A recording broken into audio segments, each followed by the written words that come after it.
청년들에게 너무나 가혹하다. 채용하는 기업에 대한 인센티브. 과거지향적인 법률가보다 미래지향적인 경제인 과학자가 필요한 시대입니다. 청년표, 기업인표, 직장인표, 여성표. 글로벌 청년 CEO로 육성될 수 있도록 하는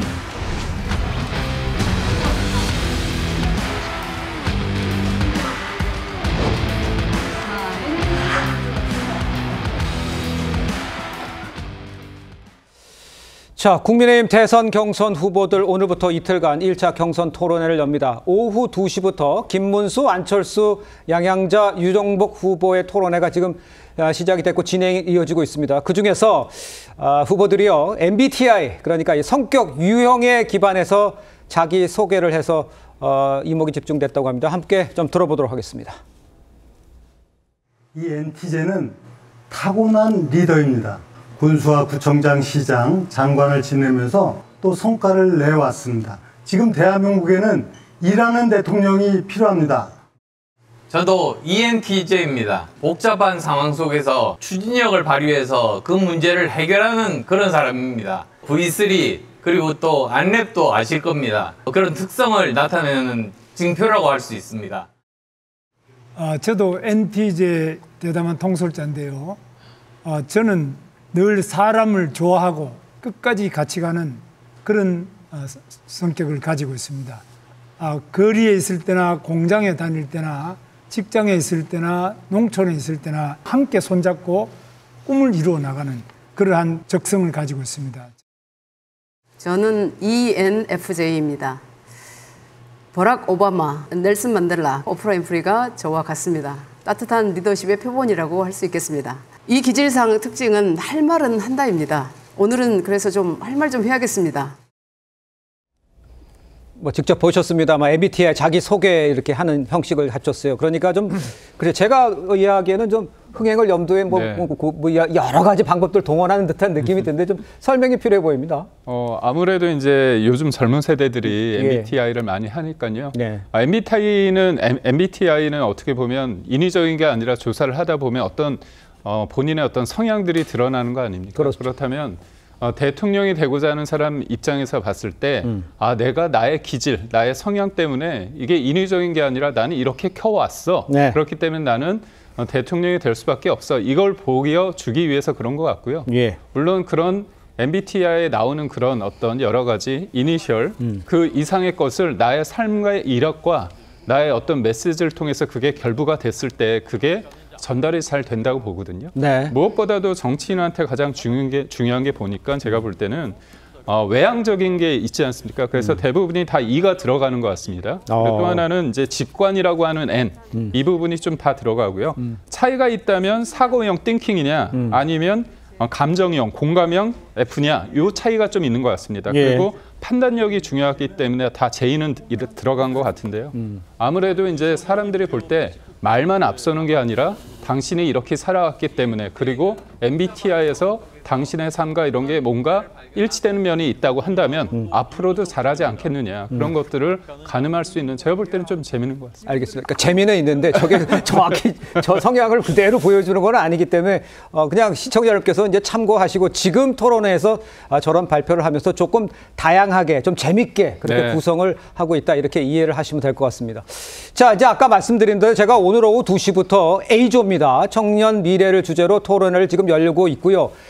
좀 왼쪽이 오늘 지금 토론을 열고 있는 중이고요. 내일은 나경원, 이철우, 한동훈, 홍준표 후보가 구성된 B조 사회 통합이 주제입니다. 이렇게 토론을 벌일 예정인데 지금 문제는 이번 경선 토론회에서 후보들 과연 이재명 때리기에만 초점을 맞출지 또 차별에 대한 전략, 차별화된 전략 이 뭔가를 좀 내놔야 되는데 뭐 어떻게 보세요?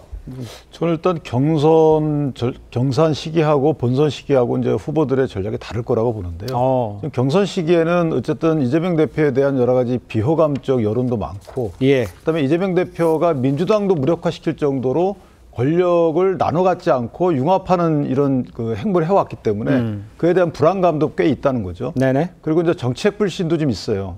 여러 가지 정책을 내놓고 그 정책에 대한 기조가 계속 변화해 왔기 때문에 이재명 대표 때리기가 가장 쉽죠. 그리고 선명하고.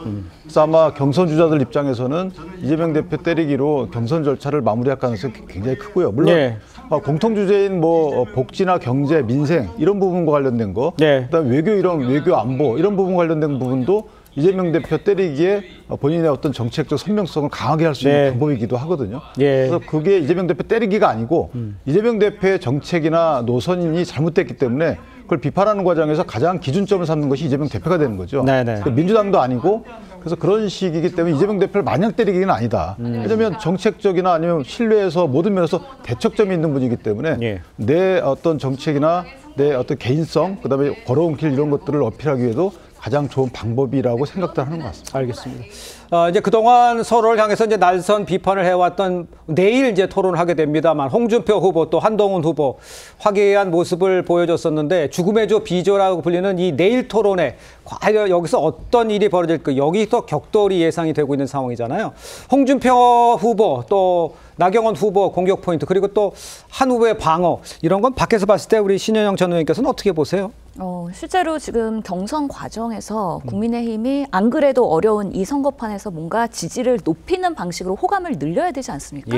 그런데 아마 죽음의 비조라고 하는 거는 결국에는 한동훈, 나경원 후보에서의 서로의 갈등 그리고 이전에 지난 또 당대표 경선에서의 서로의 반목 이런 부분들이 다시 재발화될 가능성이 있다. 결국에는 같이 나락으로 떨어지는 네거티브 전략을 쓴다 그러면 국민의힘의 경선이 뭔가 대중성이나 흥미 위주로 흘러가면서 알맹이는 없고 오히려 서로에 대한 흠집내기로 전락할 수 있다는 우려가 있습니다. 그래서 아무리 클릭수와 조회수를 인식한다 그래도 서로에 대한 적어도 나중에 후보를 한 명으로 선출하는 과정에서는 다 같이 본인들의 지지자를 통합해야 되는 숙제가 있기 때문에 그런 과정에서 어디까지 정도를 지키면서 서로에 대한 차별화를 할 것이냐 이런 부분에서의 또 노련한 그런 토론 배틀이 이루어져야 되겠다라고 생각합니다. 알겠습니다. 일단 22일에 국민의힘 대선 후보 2차 경선 출마자 4명이 발표가 되고요. 29일에 2명이 남게 됩니다.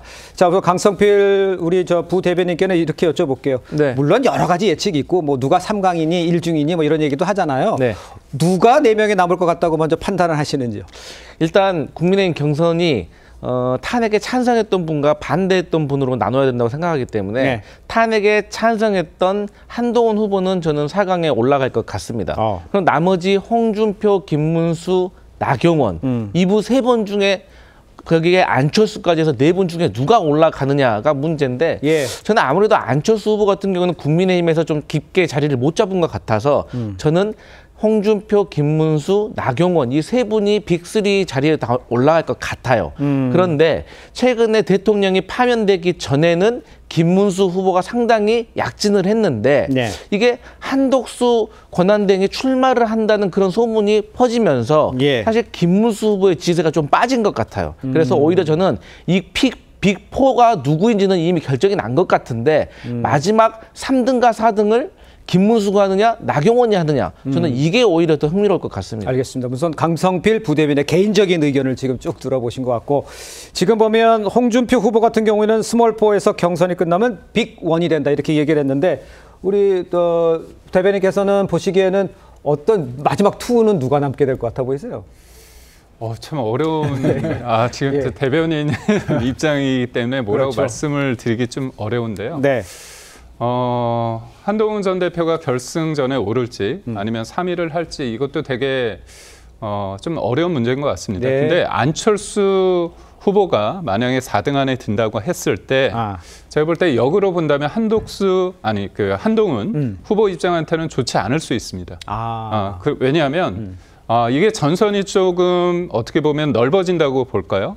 탄핵의 찬반에 있을 때 3대1 구도 싸움에서 본인의 어떤 존재감을 극대화하는 전략을 취할 겁니다. 그런 측면에서 안철수 후보가 들어왔을 때 본인의 어떤 두드러진 면이 덜 부각될 수 있기 때문에 제가 볼 때는 한동훈 후보 입장에서는 안철수 후보보다는 역으로 나경원 후보가 들어오는 걸 원할 수도 있다고 보는데 근데 저는 이미 홍준표 의원 같은 경우는 후보 같은 경우는 미디어데이 첫날 한동훈 전 대표에 대해서 굉장히 유화적인 제스처를 펴였습니다. 그거는 본인이 지난해 역설적으로 본인이 굉장히 한동훈 전 대표를 비판을 했는데 역으로 그 존재감을 키워주는 일종의 도미 역할을 했거든요. 그렇다면 비주에서 본인이 굉장히 강하게 공격을 할수록 한동훈의 존재감이 커질 수 있다는 그런 측면에서 그리고 본인은 4강보다는 본선 이재명 전 대표의 어떤 대결 국면에 있어서 좀 더 넓은 통 큰 리더십을 보여주는 게 맞다는 전략하에 제가 볼 때는 역으로 홍준표 시장은 한동훈에 대한 어떤 공격, 그런 어떤 견제 그런 것들이 없을 수 있다. 저는 그렇게 알겠습니다. 자, 시대의 변화에 따라서 대선 후보들은요, 이 쇼폼, 그러니까 짧은 영상으로 경쟁력을 보여주면서 또 이걸로 경쟁하고 있는 상황이죠. 저 화면을 보시면서 이제 설명에 올리면요. 김문수 후보 같은 경우엔 70대 중반의 나이, 지금 보십시오. 저렇게 팔굽혀펴기하는 80개를 하는 영상을 보여주면서 체력을 과시하고 있었고요. 홈 트레이닝 5종 세트도 소개를 했다고 합니다. 저런 상황에서 또 홍준표 후보 같은 경우는요, 홍카콜라라는 유튜브 채널 아마 아실 텐데 인지도를 높이면서 이제 홍준표가 극대노한 이유, 또 본인이 직설적인 이미지를 강조하고 있고 있는 상황이고요. 또 안철수, 나경원 이 다른 후보들도 SNS를 많이 합니다. 적극적으로 활용하고 있죠. 저렇게 활용하는 모습들 쭉 볼 수가 있습니다. 짧은 레이스에서 뭐 이런 SNS 홍보전 민심에 미치는 영향, 글쎄 어느 때보다도 높다 이렇게 보면 되겠습니까? 이제 젊은 세대, 특히나 젊은 세대도 마찬가지고 연배가 있는 분들도 요즘에는 이제 유튜브 등을 통해서 모든 정보에 접근하기 때문에 이렇게 영상을 보게 되면 상당히 빠르죠. 와닿는 게. 그리고 내가 해석을 안 해도 직관적으로 나 스스로의 어떤 이미지가 형성이 되기 때문에 영상에 의한 그 선거운동이 굉장히 중요해졌다고 보고요. 다만 이제 영상에 의한 선거운동을 할 때는 조금 즐겁게 해야 돼요. 이것이 너무 무겁게 다가오게 되면 다소 받아들이는 분들 입장에서는 뭐 좀 정보를 차단하는 측면이 있기 때문에 또 하나는 이제 나의 부정적인 측면을 메꾸는 식의 영상은 별로 도움이 되지 않아요. 나의 장점을 홍보하거나 그다음에 보고 듣는 사람들이 타겟팅이 돼야 되는 영상이 있어야 됩니다. 아까 말씀하신 어떤 분 같은 경우에는 뭐 중국에 대한 어떤 이런 부분, 그러니까 내가 원하는 부분을 그 후보자가 던져줬을 때 그 영상에 대한 이미지가 오래 남는다.